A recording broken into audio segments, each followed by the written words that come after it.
Hello, everyone. My name is Ann Spangler, and I serve on the Homelessness Steering Committee. With me are Judy Pope, Rose Schmidt, and Steve Ozark, who also serve with me on the steering committee. Last fall, every faith community in our network voted on homelessness at our Community Problems Assembly. Since then, we have been working hard to understand the problem of homelessness here in Douglas County and to identify evidence-based solutions that could help our community solve our homelessness crisis on a systemic level for good. Before we dive into solutions, we want to start with two stories. These are stories that were shared with our committee over the past few months, both by people within our member faith communities and by people we met through our research. Our other steering committee members will share them in the first person as they were shared with us. Judy, will you start us off? I was hit by a car, severely injured, and lost my job, so I couldn't pay my rent. I was evicted. I've been homeless for 6 years now, living in and out of the shelter and in a tent down by the river. I want to find work, but I don't have an ID, and you can't get an ID without a birth certificate, which I also don't have. I feel pretty hopeless for my future. My partner because he was abusive. He had hit me a few times, but one day he threatened our kid. That was when I knew we had to go. We left in the middle of the night. At first, we crashed on a friend's couch, but eventually we overstayed our welcome. So we've been living out of our car. These are just two of the many stories that we've heard over the past few months. But they represent many of the systemic reasons that people lose their homes, including losing a job, a medical emergency, and domestic violence. And if our research has taught us anything, it's that many of us are just one or two emergencies away from being homeless. And because of the pandemic, many, many more people right here in Douglas County are becoming more vulnerable to homelessness every single day. People who work in restaurants, bars, and other retail stores, many of whom live paycheck to paycheck, are already losing their jobs because of coronavirus. Now we will share some statistics to help us realize the scope of this problem in our community. In our research, we work to understand how many people are homeless in Douglas County, and we quickly realized that while there are some estimates, no one really knows the number. We can't count people who are couch surfing, or in hotels, or the hospital, or the jail, or the families and individuals who don't want to be counted. But here are only some of the most recent numbers. This year, 59 individuals stayed at the emergency winter shelter. In 2019, our local point-in-time count included 396 people.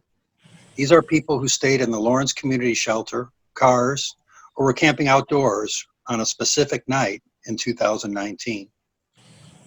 In the 2018-19 school year, Lawrence Public Schools identified at least 123 individual children who were experiencing homelessness. In 2019, Family Promise served 357 individuals in active programs. Many of these people were homeless, although some had access services to prevent homelessness. And there were hundreds of calls that Family Promise did not have the capacity to serve. Realizing it's hard to get an exact number of people who are experiencing homelessness here. But no matter the exact number, any estimate shows the problem here in Douglas County is rampant. And like Ann said earlier, it's going to get bigger after coronavirus runs its course. The good news is there are communities in the United States that are solving homelessness. So we want to spend a few minutes walking you through one of the main solutions that is working in other communities. Then we'll give you a call to action, something that you can do from your home right now to make sure our public officials are responding to this crisis with urgency. Successful communities that are solving homelessness know how many people are homeless, but more importantly, they also know everyone's name and their individual needs. Then service providers work together relationally on a continuing basis to help each person All of these communities have also adopted a housing first approach to ending homelessness. Just like the name suggests, housing first means that the best way to get people out of homelessness is simply to house them. Housing first policies are all informed by the understanding that people need basic necessities like food and stable housing before they can work on getting a job, budgeting, substance abuse, or any other deep issues. However, many current programs for housing ask people to do this backwards.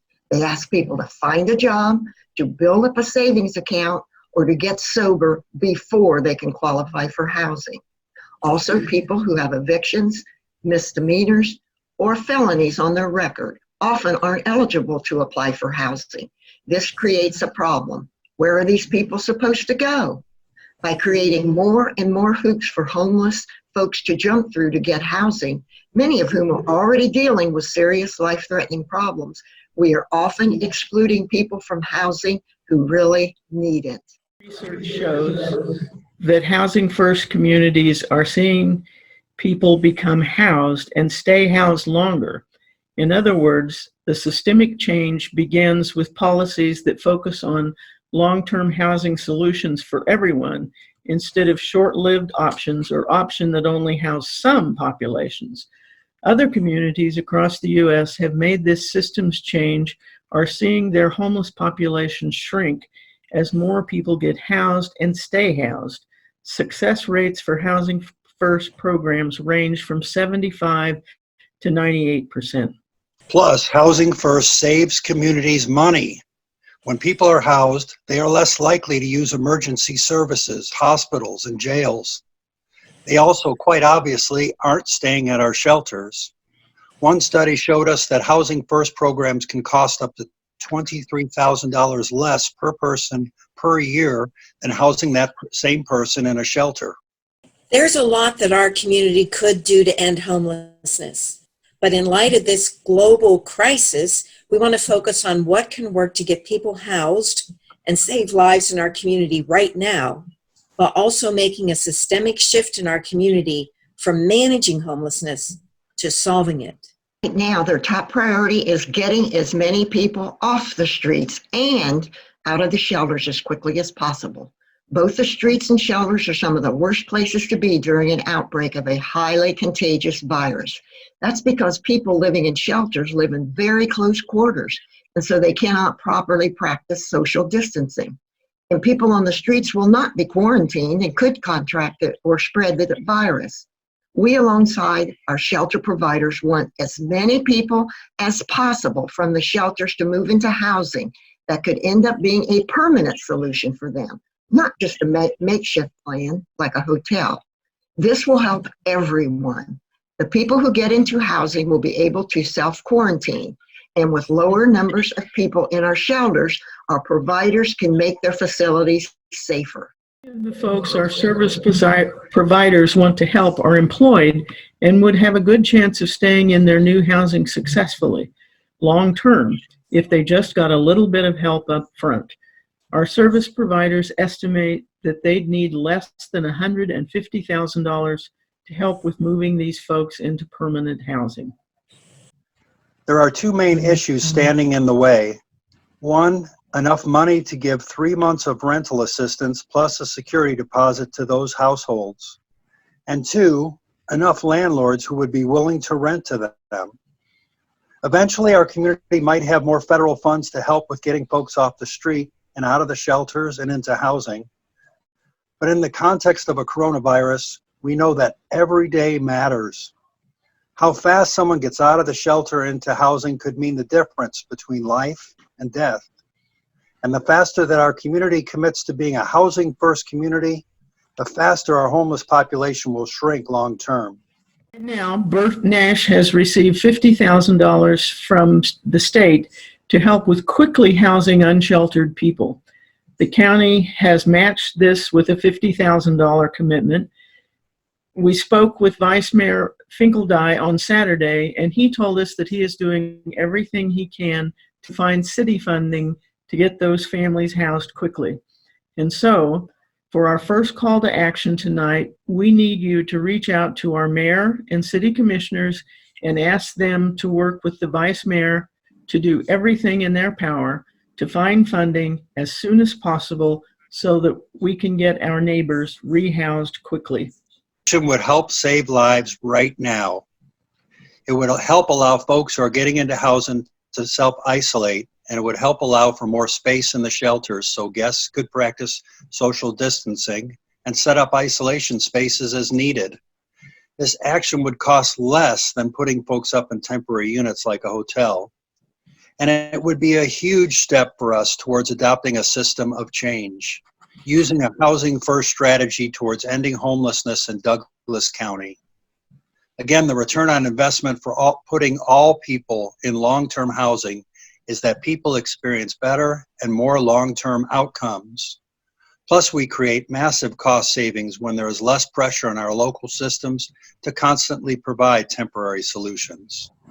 So go to the link below and tell our city commissioners and mayor right now that you support the efforts of the vice mayor to find funding to quickly house these individuals and families, and you want the city to help him in that process.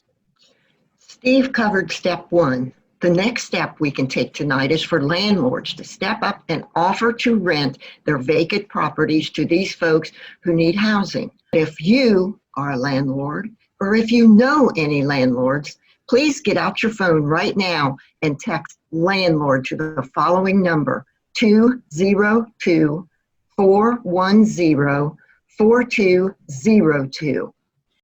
Thank you all for tuning in today and taking action and inspiring hope. When we work together, we can take actions to keep our community safe and healthy in these unprecedented times. And now I'll turn it back to Eileen.